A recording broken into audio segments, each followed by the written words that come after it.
बिस्मिल्लाहिर्रहमानिर्रहीम। 11 नवंबर। इमरान सीरीज। मुसन्निफ इब्ने सफ़ी। दूसरों का ख्याल था कि उसने आम की घुटली शरारतन इस जगह फेंकी थी, लेकिन इमरान बड़ी कस्में कहा रहा था कि उन्हें यकीन दिला रहा था कि इनका ख्याल गलत है। दरअसल ये आम उसे बड़ी अकीदतमंदाना अंदाज में कहा, मुझे एक पीर साहब ने तोहफतन भिजवाया था। मैं सोचा था कि गुठली कहीं दफन कर दूं। इसे सड़क पार कर रहा था कि वो हाथ से छूटकर गिर पड़ी। जब से साइकोलॉजिकल रिसर्च का कारखाना खुला है, तबीयत तसव्वुफ की तरफ ज़्यादा माइल रहती है। इमरान कहता जा रहा था। कुछ भी हो, लेकिन इस बेचारी की चोट आई है, सफदर बोला। ऐसे मुतबर्रिक आम की गुठली पर पैर पड़ेगा तो चोट तो आनी ही हुई। पीर साहब का तोहफा था, इमरान ने कहा। गुठली सड़क पार करने के बाद गिरी थी, नौमानी ने कहा। अल्लाह की मर्जी, इमरान ने लापरवाही से कहा। वो खुशसूसियत के साथ सामने वाले मकान की निचली सीढ़ी पर गिराई गई थी। तनवीर इमरान की आंखों में देखता हुआ गुर्राया। मशीयत इज्जी, इमरान ने ठंडी सांस लेकर कहा। और वो बेचारी बेहोश हो गई थी गिरते ही, नौमानी बोला। मर भी जाए तो अल्लाह की मर्जी में किसे दखल, इमरान कर रहा। तुम अनकरीब पागल होने वाले हो, तनवीर ने आंखें निकाली। पुरानी खबर है, गालिबन 1 साल पहले की, इमरान बोला। इतने में चपरासी अंदर दाखिल हुआ। इसके चेहरे पर हैरत और खौफ के आसार थे। चौहान ने उसे घूरते हुए पूछा, क्या बात है? साहब मर गया। कौन मर गया? चौहान ने पूछा। वही मेम साहब, जो उधर जीनों पर गिरा था, चपरासी बोला। नहीं। हाँ साहब, उसे उधर अस्पताल ले जाता था, रास्ते में मर गया, चपरासी बोला। कैसे मालूम हुआ? चौहान ने कहा। इसका नौकर बताया। तो तुम्हें क्या परेशानी है? जाओ अपना काम करो, इमरान ने गुस्सीले लहजे में कहा, और वो चुपचाप बाहर को निकल गया। अब वो सब खामोशी से इमरान को घूरे जा रहे थे। दफतन इमरान ने सफदर के शाने पर हाथ रखकर कहा, आओ चलें। सफदर तो बेचैन चरा उड़ गया, लेकिन तनवीर ने इसकी राह रोक ली। क्या मतलब? इमरान इसे नीचे से ऊपर तक घूरता हुआ बोला। तुम्हें जवाबदेह होना पड़ेगा, तनवीर ने दांत पीसे। रिश्तेदारी थी तुम्हारी, इमरान ने कहा। ये तो फांसी के तख्ते ही पर मालूम होगा, सब तनवीर बोला। भाई ऑनरेरी मजिस्ट्रेट हो गए हैं क्या? इमरान ने सफदर से पूछा। सामने से हट जाओ, सफदर ने तनवीर को घूरते हुए कहा। इस तरह तुम एक मुजरिम को फरार होने में मदद दे रहे हो, तनवीर ने कहा। इमरान ने इन सबको बाई बाई बगौर देखा और बोला, शायद मेरी अदम मौजूदगी में यहाँ चर्च नोशी होने लगी है। चौहान भी अपनी जगह से उठकर इनके करीब आ खड़ा हुआ। एक बात बताते जाओ, बात सामने की है, अगर इसके मुतालिक हमसे भी पूछगछ हुई तो? चौहान ने कहा। आम की गुटली ज़ेरे बहस ना आने पाए, इमरान ने खुश्क लहजे में कहा। वो तो ज़रूर आएगी, तनवीर मुठ्ठियाँ भेज कर बोला। तो फिर अपना हशर भी देख लेना, इमरान ने उसे धक्का देकर एक तरफ हटाते हुए कहा, और सफदर का हाथ पकड़कर खींचता हुआ बाहर निकल गया। सफदर की गाड़ी करीब ही खड़ी थी। मुझे टिप टॉप नाइट क्लब ले चलो, इसने उससे कहा। सफदर खामोशी से स्टीयरिंग संभाल कर बैठ गया। दूसरी तरफ का दरवाज़ा खोलकर इमरान उसी के करीब आकर बैठ गया। गाड़ी चल पड़ी और सफदर बोला, बाज़ औक़ात मैं बिल्कुल दीवाना मालूम होता हूँ ना? इमरान ने जुमला पूरा कर दिया। आखिर ये सब कुछ क्या था? सफदर ने पूछा। अभी तो कुछ भी नहीं था, इमरान बोला। लेकिन सफदर कुछ कहते कहते रुक गया। इसकी आंखों में उलझन के आसार नुमाया थे। मेरे ख्याल से कोई और जिक्र छेड़ो, इमरान ने बड़े खुलूस से मशवरा दिया। यानी वो मर गई और आप? सफदर कह रहा था। जी हाँ, मैं इसका सोग मनाने को जिंदा बैठा हूँ। समझ में नहीं आता कि आप लोग इतने खुदातर्स क्यों हो गए हैं। आहा, समझा, साइकोलॉजिकल रिसर्च के कारखाने में बैठे हुए हैं ना? अल्लाह रहम करे, दूसरे ममालिक की नफ्सियात के तालिब इल्म वर्ड्सवर्थ बनते हैं, विलियम जेम्स बनते हैं, यूंग बनते हैं, एडलर बनते हैं, लेकिन ही हाथ यहाँ के माहिर नफ्सियात लोगों की वसीयतों का तज्जिया करने बैठते हैं और इन्हें वलीउल्लाह साबित कर देने के बाद सोचते रह जाते हैं कि वजूद क्या चीज़ है। मुल्क के सारे बड़े अफसरों को इनसे रुजू लाना चाहिए, इमरान ने कहा। रिजू करना? सफदर ने तस्दीक की। रिजू लाना सही है। अब तुम जबान पर बहस करोगे, तुम्हारी पिछली नौकरी पर वापस भिजवा दूंगा, याद रखना। मैंने भी थोड़ी सी नफ्सियात पढ़ी है, इमरान ने कहा। अच्छा, यही बता दीजिए कि ये साइकोलॉजिकल रिसर्च का इदारा क्यों कायम किया गया है, सफदर ने कहा। ये अपने चीफ X2 से पूछो, इमरान ने कहा। मेरा ख्याल है कि दानिश मंजिल के बाद यही हेडक्वार्टर बनेगा। इमरान, इमारत में तोसी हो रही है, सफदर ने कहा। बस अब मुझे अल्लाह अल्लाह करने दो, इमरान हाथ उठाकर दरवेशाना शान से बोला। सफदर फिर कुछ ना बोला, लेकिन उलझन बदस्तूर कायम रही। पिछले माह इन्हें X2 की तरफ से तंजीम नौ का हुक्म मिला था और इसी के मुताबिक सीक्रेट सर्विस के मेंबरों ने एक मुजव्वज़ा इमारत पर इदारे तहकीकात नफ्सी का बोर्ड लगाया था। मुख्तलिफ शोबों के मुंतज़मीन की हैसियत से वो इस इमारत में बैठने लगे थे। वहीं ऊपरी मंजिल पर इनके लिए रिहायशी फ्लैट भी मौजूद थे, लेकिन सफदर को इससे अलग रखा गया था। वो जहाँ पर था वहीं मुकीम रहा। कभी कभी इमरान ही उसे साथ लेकर इस तरफ भी आ निकलता था। आज भी यही हुआ था। इमारत के सामने सड़क के पार दूसरी इमारत थी। शायद इस इमारत की तरफ वो लोग तवज्जो भी ना देते, लेकिन वो लड़की जो इस इमारत की ऊपरी मंजिल पर रहती थी बड़ी पुरकशिश थी। वो सभी इसकी तरफ मुतवज्जा हो गए। ठीक शाम 5 बजे वो जीनों पर दिखाई देती, कहीं बाहर जाती थी, लेकिन वापसी का किसी को इल्म ना होता। जब से वो इस इमारत में आए थे उन्होंने लड़की के मामूल में कोई फ़र्क नहीं देखा था। वो किसी सफ़ेद फार्म नस्ल से ताल्लुक़ रखती थी। इस इमारत के फ्लैटों में कई गैर मुल्की घराने आबाद थे। जूलियाना फिट्ज़वाटर ने इस लड़की की कौमियत का अंदाज़ा लगाया था। इसका ख्याल था कि वो इतालवी है, लेकिन इमरान ने कहा था कि हर खूबसूरत लड़की बैनुल अक़वामी हैसियत रखती है। इसको किसी एक कौम के लिए मखसूस कर देना गैर साइंटिफिक हरकत है। फिर इसने शायद उसे किसी किस्म के साइंसी नुक्ते नज़र से देखना शुरू कर दिया था, क्योंकि उसके बाद इसे देखने के लिए इसके हाथों में हमेशा दूरबीन होती। और फिर ये वाक़या पेश आया। सफदर की उलझन बढ़ती रही और वो बिलाखिर टिपटॉप की कंपाउंड में दाखिल हुई। सफदर गाड़ी को पार्किंग शेड की तरफ लेता चला गया। गुड, इमरान गाड़ी से उतरता हुआ बोला। अब तुम देखोगे कि पीर साहब का आम कितना करामाती है, इमरान ने कहा। इमरान साहब, वो मर गई, सफदर झिंझिला कर बोला। अब फिर कितनी देर बाद यही इतला दोगे, इमरान ने पूछा। मुनासिब ये कि मैं खामोशी रहूं। सफदर के लहजे की तलखी कुछ और बढ़ गई। समझदार बच्चा वही है जो डैडी की नज़रें पहचान सके, इमरान ने कहा। वो हॉल में आए और इमरान एक खाली मेज़ की तरफ बढ़ता चला गया। सफदर ने इस मेज़ पर रिजर्वेशन का कार्ड पड़ा हुआ देखा था, लिहाजा बैठने से कबल इसने कहा कि अब यहाँ जलील करा देने का इरादा है। अगर तुम खिलाने पिलाने को जलील कराना समझते हो तो मैं बाज आया, इमरान कानों पर हाथ रखता हुआ बोला। मैं ये अर्ज कर रहा था, सफदर ने रिजर्वेशन कार्ड की तरफ इशारा करके कहा। अच्छा अच्छा, मैं समझा, फिक्र ना करो, बैठ जाओ, इमरान ने कहा। अगर उठा दिए गए तो, सफदर ने कहा। हम तो गलती से बैठ रहे हैं, इमरान बायां आंख दबाकर मुस्कुराया। आखिर आप चाहते क्या हैं, सफदर ने कहा। गलतियां करके, ओह माफ़ कीजिएगा, कहने में एक ख़ास किस्म की लज्जत महसूस करता हूँ। आज तुम भी ट्राई करो, इमरान ने कहा। मैं तो नहीं बैठूंगा, सफदर ने कहा। गरिबान पकड़ कर बैठा दूंगा, इमरान ने कहा। इतने में एक बेटा तेज कदमों से इनकी तरफ आया और सलाम करके खड़ा हो गया। वालेकुम अस्सलाम कहकर इमरान ने पुरतपाक अंदाज में इससे मुसाफा किया और इसके मुताल्लिकीन की खैरियत दरियाफ्त करने के बाद मौसम के अहवाल पर उतर आया। सफदर को इस दौरान में इत्मीनान हो गया था कि वो वहाँ से उठाए नहीं जाएंगे, लिहाजा वो भी बैठ गया। वेटर से गुफ्तगू करके इमरान ने सफदर से पूछा, क्या ना खाओगे और क्या ना पियोगे? मैं सिर्फ कॉफ़ी पीऊँगा, इमरान सफदर ने कहा। क्यों भाई, कॉफ़ी किस भाव बिक रही है? इमरान ने वेटर की तरफ मुड़कर पूछा। वेटर दांत निकाले हुए रुखसत हो गया। बखुदा, बाज़ औकात आप हद से गुजर जाते हैं। पहले ही बता दिया होता कि मेज़ खुद आपने ही रिजर्व करवाई थी, सफदर बोला। इतनी पुरानी इत्तला आज क्यों कर देता? 6 माह से सिर्फ मेरे लिए मखसूस है, इमरान ने कहा। आप मुझे यहाँ क्यों लाए हैं? सफदर ने कहा। जलील कराने, इमरान बोला। क्या मतलब? सफदर बोला। खिलाने पिलाने, इसके बाद बाइस्कोप भी दिखाऊंगा, इमरान ने कहा। अच्छी बात है, मैं तनबर तकदीर हूँ, सफदर ने कहा। जीते रहो, ऐसी ही स्पिरिट रखनी चाहिए, इमरान ने कहा। सफदर खामोश हो गया। अजीब सी वहशत इसके जहन पर तारी थी। बार बार उसे वो लड़की याद आ रही थी।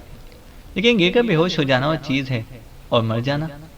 बसा औकात लोग महज दहशत की वजह से बेहोश हो जाते हैं, और फिर वो तो आखिरी निचली सीढ़ी से गिरी थी। सफदर ने अपनी पेशानी पर हथेली रगड़ते हुए कनखियों से इमरान की तरफ देखा। वो इस तरह मगन बैठा था जैसे यहाँ के माहौल में बीवी बच्चों के वजूद को भुला देना चाहता हो। सुनिए, सफदर ने उसे मुखातिब किया। ज़रूर सुनूंगा, लेकिन इस तरह बीवियाँ शौहरों को मुखातिब किया करती हैं, इमरान ने कहा। खुदा के लिए संजीदा हो जाइए, सफदर ने कहा। चलो कहो कि क्या कहना चाहते हो, इमरान ने कहा। हम लोगों के अलावा भी आसपास वालों ने आपको वहाँ आम की गुटली गिराते हुए देखा होगा, सफदर बोला। तो फिर, इमरान ने कहा। आप यकीनन जहमत में पड़ जाएंगे। और तनवीर भी तो वहीं मौजूद था, सफदर ने कहा। अरे तनवीर, इमरान हंसकर रह गया, फिर बोला, इसकी मिसाल तो उस फिल्मी गीत की सी है, तुम ही हो महबूब मेरे, मैं क्यों ना तुम्हें बोर करूं। इमरान ने कहा। आप जानिए, सफदर ने बुरा सा मुंह बनाकर कहा। वो फिर झिंझलाहट में मुब्तला हो गया, लेकिन इस झिंझलाहट के बावजूद भी उसने महसूस किया कि इमरान की तवज्जो इसकी तरफ नहीं है। इतने में वेटर कॉफ़ी लाया, लेकिन इमरान की तवज्जो करीब वाली मेज से ना हट सकी। वो कोई गैर मुल्की आदमी था, मशीक बईद के किसी मुल्क से ताल्लुक़ रखता था। आंखों और नाक की मखसूस बनावट की बिना पर जापानी या थाई हो सकता था। सफदर कॉफ़ी बनाने लगा।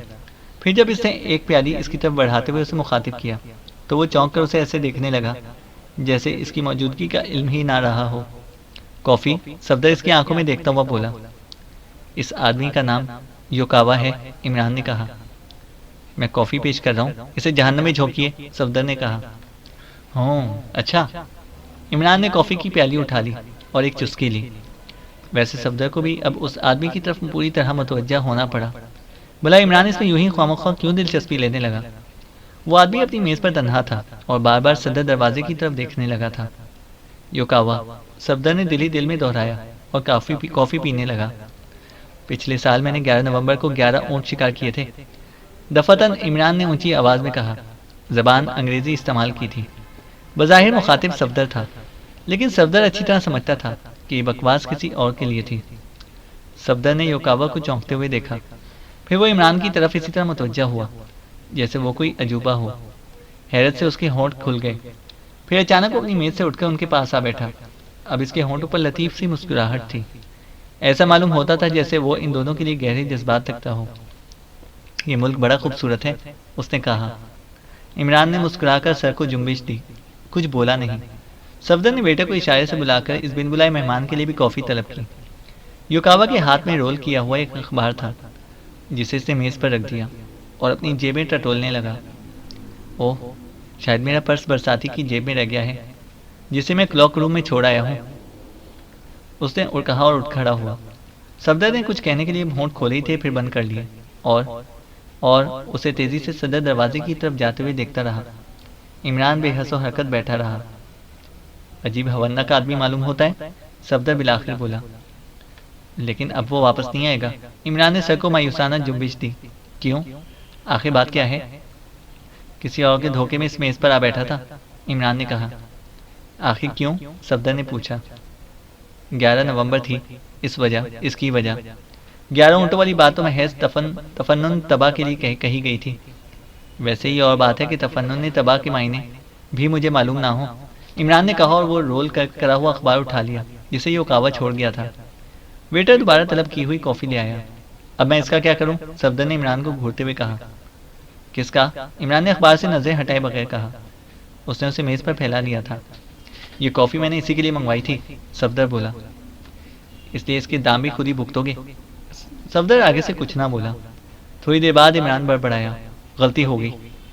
क्या मतलब? सफदर ने कहा। पैगाम तो मौजूद है, लेकिन पता नहीं किसके लिए है, इमरान बोला। पता नहीं, आप कहाँ की हाँक रहे हैं? सफदर बोला। ये देखो, अखबार में जगह जगह बाज़ अल्फाज के नीचे लकीरें खींची गई हैं। अगर इन अल्फाज को बिलतरतीब यकजा कर दो तो ये पैगाम बनेगा कि लड़की जीनों से गिरकर बेहोश हो गई और अस्पताल पहुंचते पहुंचते इसने दम तोड़ दिया, इमरान बोला। खुदा की पनाह, तो अभी तक इसी लड़की का चक्कर चल रहा है, सफदर बोला। और देखो कब तक चलता है, इमरान ने कहा। सफदर निचला होंठ दांतों में दबाए इमरान को घूरता रहा। लेकिन एक बात है, जिसे ये पैगाम देना था उसे शायद वो भी नहीं जानता था, वरना मेरे हवाले क्यों कर जाता, इमरान कुछ देर बाद बोला। सोचते और कुड़ते रहिए, सफदर ने कहा। हाय, क्या मतलब? इमरान ने उसे बगौर देखकर जल्दी जल्दी पलकें झपकाईं। जी? क्या आजकल तुम बेगमात में ज़्यादा उड़ बैठ रहे हो, इमरान ने कहा। मैं नहीं समझा, सफदर ने कहा। ये कुड़ना वुड़ना बोलने लगे हो, इमरान सर हिलाकर बोला। शायद कुछ और भी कहना चाहता था, लेकिन सफदर ने महसूस किया जैसे वो फिर किसी की तरफ मुतवज्जा हो गया हो। लो भाई, शायद मिस्टर योकावा को इसी का इंतज़ार था, इमरान ने कहा। इशारे की सिमत नज़र उठी तो आंखों में बिजली सी कूद गई। बड़ी खूबसूरत लड़की थी। काउंटर के करीब रुककर मेज़ों का जायज़ा लेने लगी। फिर काउंटर क्लर्क से कुछ पूछा भी था। क्या ख्याल है? मुझे तो ये भी जापानी ही लगेगी। अगर किसी तरह इसकी नाक चपटी कर दी जाए, इमरान बोला। ये मगरबी यूरोप के किसी मुल्क की मालूम होती है, सफदर ने कहा। अब वो लड़की काउंटर से टेक लगाए खड़ी थी और इसका रुख मेज़ों की तरफ था। इमरान ने अखबार के 2 वर्क अलग अलग रोल किए और इन्हें बराबर से मेज़ पर खड़ा करता चला गया और बोला, देखो अब इस 11 का कमाल, वो तीर की तरह इस तरफ आएगी। कॉफ़ी तैयार रखो उसके लिए। इमरान का ये ख्याल भी दुरुस्त साबित हुआ। वो सचमुच इनकी मेज़ की तरफ बढ़ती चली गई। जैसे ही वो करीब पहुंची, इमरान ने अखबार के वर्कों को फिर एक ही रोल की शक्ल देकर मेज़ पर डाल दिया। इतनी देर में वो कुर्सी खींचकर बैठ चुकी थी। कोई कुछ ना बोला। सफदर ने इसके लिए कॉफ़ी बनाई और कुछ कहे बगैर इसकी तरफ बढ़ा दी, जो खामोशी ही से कबूल कर ली गई। इमरान ने सफदर को खामोश रहने का इशारा पहले ही कर दिया था। मैं बहुत परेशान हूँ, लड़की कॉफ़ी की प्याली ख़त्म करके बोली। तुम दोनों में से वो कौन है? सफदर तो खामोश ही रहा। अलबत्ता इमरान ने ठंडी सांस ली।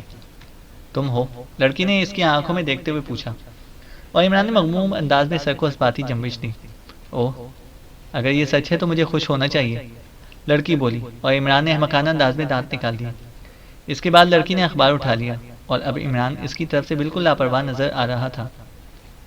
तुमने मुझे बुलाया है, मैं आ गई, कुछ देर के बाद कहा गया। तुमने बहुत अच्छा किया, इमरान ने कहा। कब से तुम्हें ढूंढ रही थी, लड़की बोली। मिल गया या नहीं, इमरान बोला। तुम पता नहीं कैसी बातें कर रहे हो, कहीं मुझसे गलती तो नहीं हुई, लड़की बोली। कैसी गलती, इमरान ने कहा। तुमने कल मुझसे फ़ोन पर कहा था कि मुझसे यहीं मिलोगे और तुम्हारे हाथ में अखबार के 2 रोल होंगे, लड़की ने कहा। हाँ, कहा तो था, इमरान बोला। फिर इतनी बेमुरवती से क्यों पेश आ रहे हो, लड़की ने कहा। इमरान कुछ ना बोला। सफदर का दिमाग फिर चकराने लगा था। समझ में नहीं आ रहा था कि ये सब क्या हो रहा है। तुमने मुझे लिखा था कि तुम बहुत खूबसूरत हो, लेकिन अगर बुढ़ापे में कोई साथ दे सकता है तो वो सिर्फ मैं हूँ, लड़की ने कहा। यकीनन मैंने लिखा था, इमरान सर हिलाकर बोला। फिर सद मोहरी का क्या मतलब, लड़की बोली।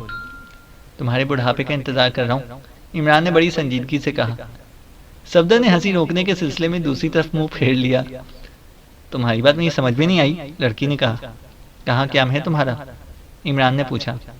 एडल्फी में, रूम नंबर 82, लड़की बोली। अच्छा, तो मैं वहीं चलकर तुमसे गुफ्तगू करूंगा, इमरान बोला। वो दोनों उठे और इमरान ने सफदर से कहा, एक ज़रूरी काम है, उम्मीद है कि तुम मुझे माफ़ कर दोगे, कल शाम फिर यही मुलाकात होगी। वो दोनों चले गए और सफदर ने जल्दी जल्दी बिल अदा किया और बाहर निकल आया। इसकी अपनी गाड़ी पार्किंग शेड में ही मौजूद थी। इसे इन दोनों को फाटक से निकलकर एक टैक्सी में रुकवाते हुए देखा। उसे इनका ताकुब करना था, क्योंकि माजरत करते वक्त इमरान ने एक मखसूस इशारा किया था। टैक्सी की पिछली सीट पर बैठते वक्त इमरान ने एक ठंडी सांस ली थी। लड़की इसके बराबर बैठती हुई बोली, मैं फिर सोच रही हूँ कि कहीं मुझे धोखा तो नहीं हुआ। बाज़ लोग ज़िंदगी भर यही सोचते रह जाते हैं, इमरान ने कहा। एडल्फी के लिए टैक्सी चल पड़ी। लड़की ने खुद ही ड्राइवर को हिदायत दी थी, ये भी मुमकिन है मेरे खतूत किसी और के हाथ लगे हों और वो इससे फ़ायदा उठाने की कोशिश कर रहा हो। लड़की कुछ देर बाद बोली। हाँ, ये तो है, इमरान ने कहा। तुम मुझे उलझन में ना डालो, तुम्हारा रवैया गैर फितरी है, वो झिंझिलाकर बोली। कुछ और वजाहत करो, इमरान ने कहा। तुम्हारे अंदाज में गर्मजोशी नहीं है, लड़की ने कहा। ठंडे दिमाग का आदमी हूँ, इमरान बोला। अगर इस कदर ठंडे हो तो मैं खुद को अहमक समझने पर मजबूर हूँ, लड़की ने कहा। जो लोग खुद को अहमक समझते हैं दुनिया के बरगजीदा तरीन लोग हैं, सीधे जन्नत में जाएंगे, इमरान ने कहा। मैं पूछती हूँ कि तुमने ऐसे खतूत क्यों लिखे थे, लड़की बोली।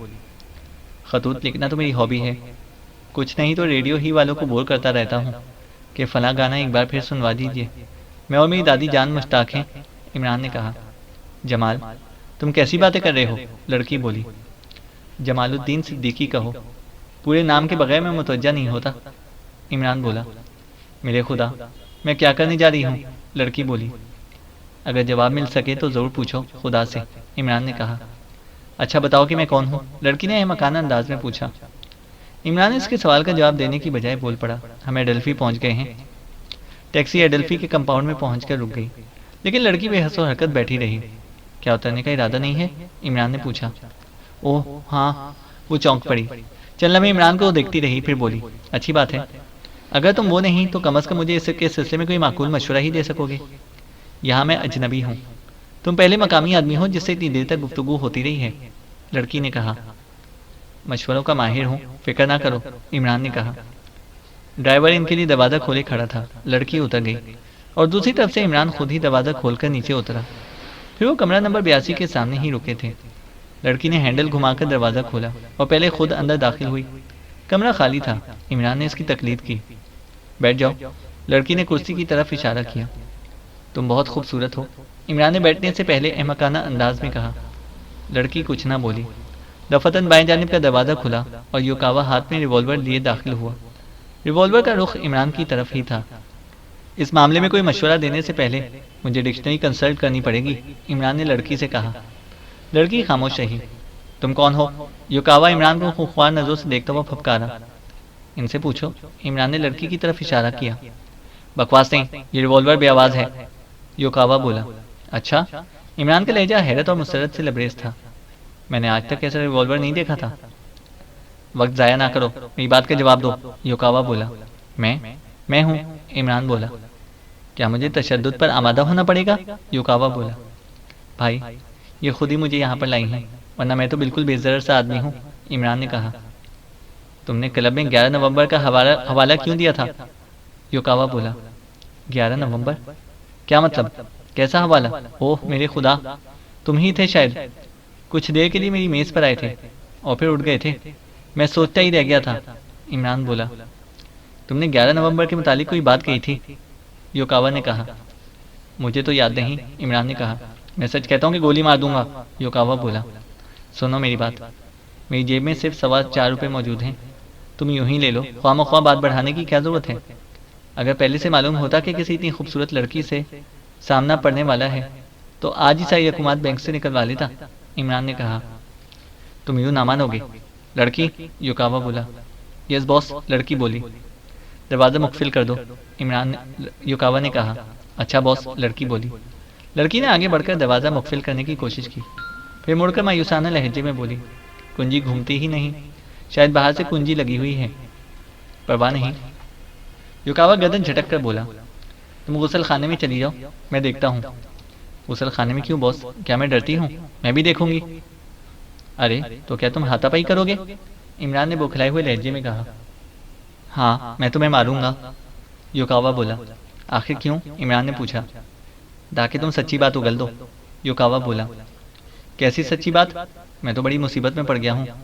बुजुर्गों ने ठीक ही नसीहत की थी कि किसी लड़की को इसके घर तक हरगिज ना पहुँचाओ, इमरान बोला। जबान बंद रखो, अब आवाज़ निकली तो गला घोंट दूंगा, युकावा ने रिवॉल्वर जेब में डालते हुए कहा। अब वो ऐसे ऐसे इमरान की तरफ बढ़ रहा था। फिर अचानक इसने इमरान पर छलांग लगाई और धम से मुंह के बल फर्श पर जा रहा, क्योंकि इमरान तो बड़ी फुर्ती से एक तरफ को हट गया था। फिर वहां से जस्ट लगाई तो लड़की के करीब पहुंचा और डरे डरे अंदाज में इसके पीछे छुपने की कोशिश की। बचाओ मुझे, वो इससे कह रहा था।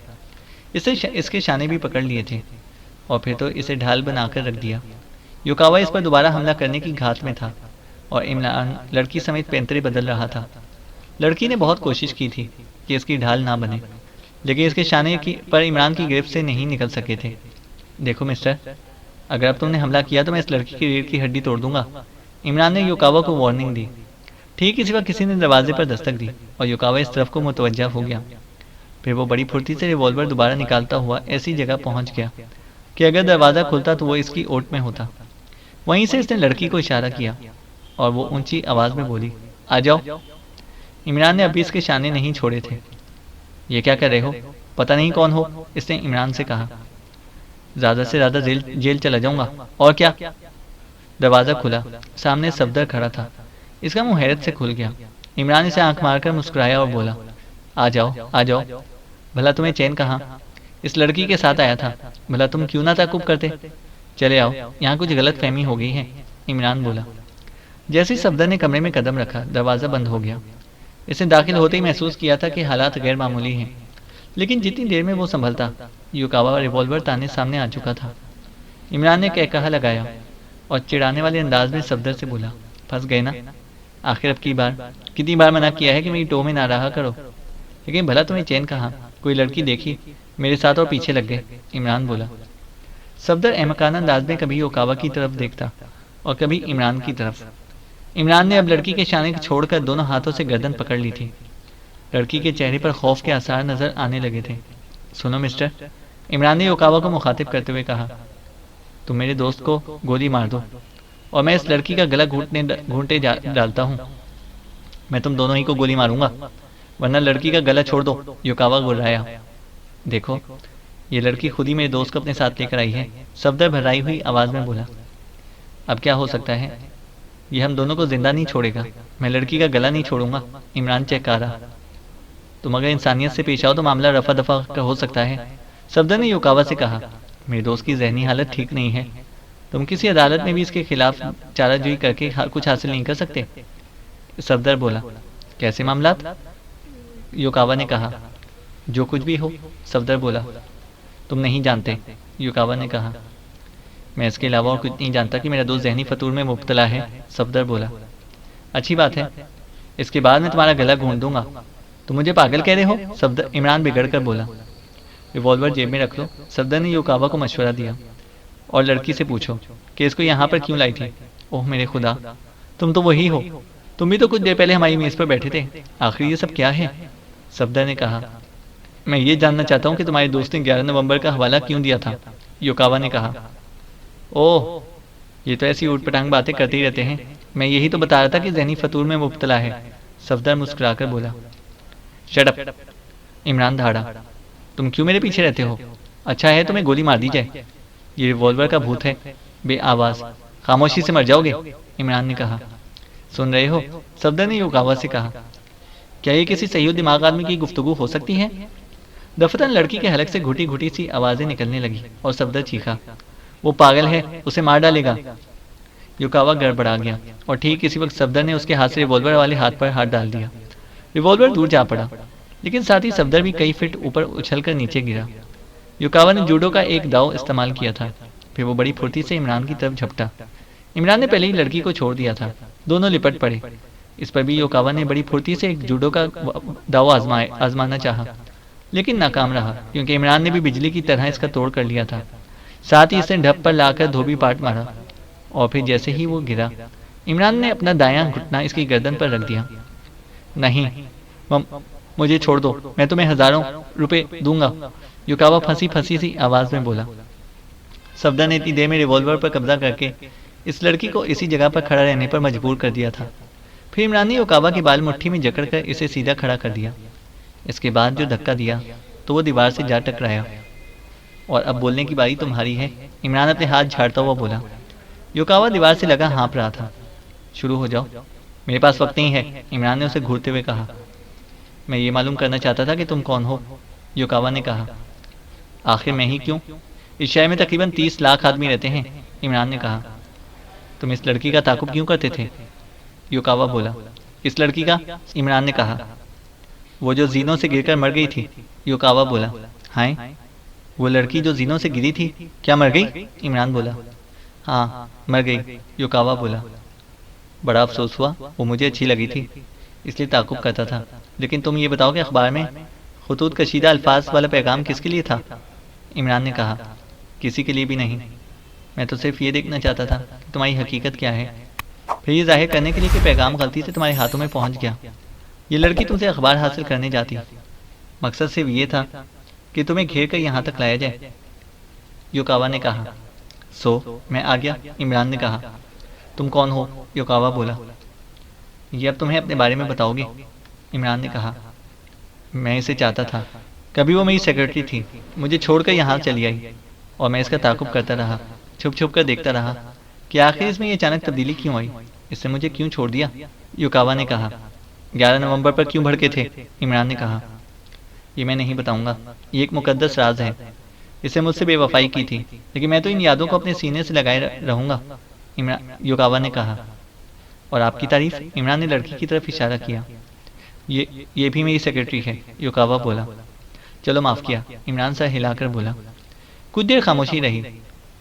हमें दोस्ताना फिजा में बात करनी चाहिए, फिर युकावा दोबारा बोला। अब क्या बात करें, इमरान ने कहा। मैं समझा था कि इसी ने तुम्हें दोबारा 11 नवंबर के बारे में कुछ बताया है, युकावा ने कहा। तुम्हारे बयान के मुताबिक वो मर गई, वरना उसी से पूछता। मैं तो उसे दूर ही से देखता रहा था, कभी गुफ्तगू करने का इत्तेफाक नहीं हुआ, इमरान ने कहा। वो बहुत अच्छी थी, यकबैक उसे न जाने क्या हो गया, युकावा ने कहा। अब इसे संभालना, कहीं इसे भी न कुछ ना हो जाए। इमरान ने लड़की की तरफ इशारा किया। ये सिर्फ सेक्रेटरी है। युकावा ने ठंडी सांस ली। अच्छा, तो अब हम लोग चलें। इमरान ने युकावा से ऐसे अंदाज में कहा जैसे कुछ देर पहले इसके साथ चायनोशी का लुत्फ लेता रहा हो। ठहरो, मैं भी तुम्हारे साथ चलूंगी। लड़की हाथ उठाकर बोली। क्या मतलब? इमरान ने दीदे निचाए। तुम बहुत दलेर आदमी हो, लड़की बोली। लिजी, युकावा के लहजे में दर्द था, लेकिन उसने उसकी तरफ देखा तक नहीं। इमरान ने सफदर के हाथ से रिवॉल्वर लेकर युकावा को वापस कर दिया। सफदर कुछ कहने के लिए मुंह खोला ही था कि इमरान ने अपनी बाएं आंख दबाई और वो खामोश रह गया। मैं तुम्हारे साथ चलूंगी, ये मजाक नहीं, लिजी ने फिर कहा। इमरान ने सफदर का हाथ पकड़ा और दरवाजे की तरफ बढ़ता चला गया। क्या चक्कर था? आप आखिर क्या करते फिर रहे हैं? सफदर ने राहदारी में पहुंचकर कहा। खामोशी से चलते रहो, इमरान आहिस्ता से बोला। उन्होंने जीना तय की और इमारत से बाहर आ गए। सफदर की गाड़ी सामने ही मौजूद थी। अरे, वो आ रही है, सफदर अगली सीट का दरवाज़ा खोलता हुआ बोला। फिक्र ना करो, इमरान ने कहा और अपने लिए दरवाज़ा खोलने में इतनी देर लगाई कि लिजी भी पहुंच सके। इसने कुछ कहे बगैर पिछली सीट का दरवाज़ा खोला और अंदर बैठ गई। बड़ी ढीठ लोग हैं, इमरान ने उर्दू में कहा। सफदर ने इंजन स्टार्ट किया और गाड़ी चल पड़ी। तुम्हें इस पर हैरत होगी, लिजी ने इमरान के शाने पर हाथ रखकर कहा। अब मुझे किसी बात पर हैरत नहीं होती, सिर्फ अपनी पैदाइश के मौके पर हैरत हुई थी। इसके बाद से आज तक कोई ऐसा वाक़या नज़र से नहीं गुजरा जिस पर हैरत होती, इमरान ने जवाब दिया।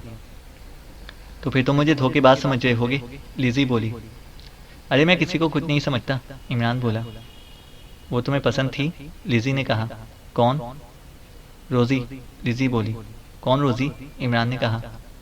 वही जिसका तुम ताकुब करते रहे थे, लिजी बोली। क्या वो सचमुच मर गई? हाँ, युकावा ने यही बताया था मुझे। तुम बताओ, क्या वो तुम्हें पसंद थी? लिजी बोली। पसंद वसंद खाक नहीं थी, मुझे आज तक कोई लड़की पसंद ही नहीं आई।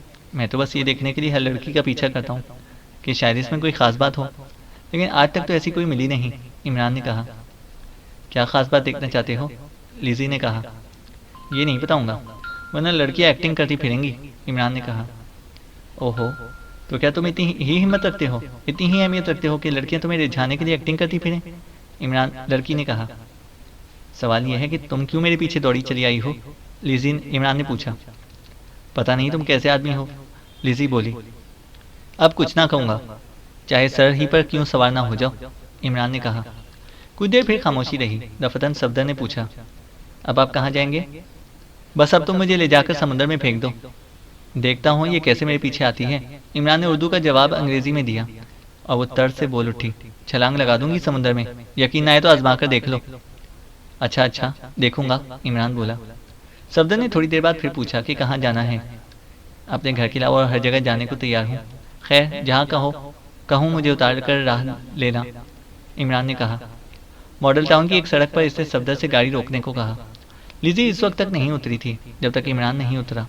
सफदर इन्हें वहीं छोड़कर रफू चक्कर हो गया। क्या हम यहीं खड़े रहेंगे? कुछ देर बाद लिजी ने कहा। यही सोच रहा था कि किस दरख्त पर बसेरा लें, इमरान ने कहा। क्या मतलब? लिजी बोली। मेरी समझ में नहीं आ रहा कि तुम्हें कहाँ लेकर जाऊँ, इमरान ने कहा। घर नहीं है, लिजी बोली।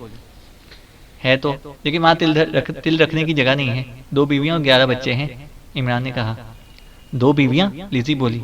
हाँ, अब सिर्फ 2 ही रह गई हैं, इमरान ने कहा। क्या पहले और भी थी? लिजी बोली। पूरी 27, नवाबजादा हूँ, इमरान बोला। मैं तो किसी ऐसे आदमी को हरगिज़ नहीं चाह सकती, बड़ी गलती हुई मुझसे, लिजी ने कहा। जिस तरह तुम्हें मेरी दलेरी पसंद आई है, इसी तरह दूसरी औरतों को भी मेरी कोई ना कोई बात पसंद थी, और अब तो सिर्फ 2 ही रह गई हैं। वो कहती हैं कि चूंकि तुम बिल्कुल चुगत हो, इसलिए अब हम किसी कीमत पर भी तुम्हें नहीं छोड़ सकते, इमरान ने कहा। मैं अभी युकावा के पास भी नहीं जा सकती, यहाँ और किसी को नहीं जानती, लिजी ने पुरतशवीश लहजे में कहा। अगर ये बात है तो आओ मेरे साथ, मैं तुम्हें पनाह दूंगा, इमरान ने कहा। लेकिन तुम तो 2 बीवियाँ रखते हो, लिजी ने कहा। अरे तो क्या हुआ, इन्हें गर्दन में लटकाए तो नहीं फिरता, इमरान बोला। नहीं, तुम शादीशुदा मालूम नहीं होते, वो हंस पड़ी। इमरान कुछ ना बोला, वो एक सिमत को चल पड़ा। बिलाखिर एक इमारत के सामने रुका। ये इमारत खाली मालूम होती है, उसने मुड़कर आहिस्ता से लिजी को मुखातिब किया। कोई खिड़की रोशन नहीं है। तो फिर, लिजी बोली। आओ। वो इसका हाथ पकड़कर दरवाजे की तरफ बढ़ता हुआ बोला। दरवाज़ा मुकफिल था। इमरान लिजी की तरफ देखकर हंसता हुआ बोला। देखा, मैं ना कहता था। तुम क्या कह रहे हो, मैं समझ नहीं सकी, लिज़ी ने कहा। बस कुफल तोड़कर अंदर, जब तक जी चाहेगा क्या करेंगे, इमरान ने कहा। अब मालूम हुआ कि दलेर ही नहीं डाकू भी हो, कहीं किसी मुसीबत में ना फंसवा देना, लिज़ी ने कहा। क्या तुमने देखा नहीं कि मुसीबतों में पड़कर कितनी सफाई से निकल आता हूँ, इमरान ने कहा। वो खामोश रही। इमरान इसकी तरफ पुश्त करके कुफल पर झुक पड़ा और लिज़ी इस वक्त आगे बढ़ी जब दरवाज़ा खुला था। क्या सचमुच तुम किसी दूसरे के मकान में दाखिल हो रहे हो? इसने मुस्तरिबाना अंदाज में पूछा। यहाँ सब कुछ अपना है, मैं नवाबजादा हूँ, इमरान ने कहा। चैनल को सब्सक्राइब करें और बेल आइकन को प्रेस करें ताकि हमारी हर अपडेट आपको बर वक्त मिल सके।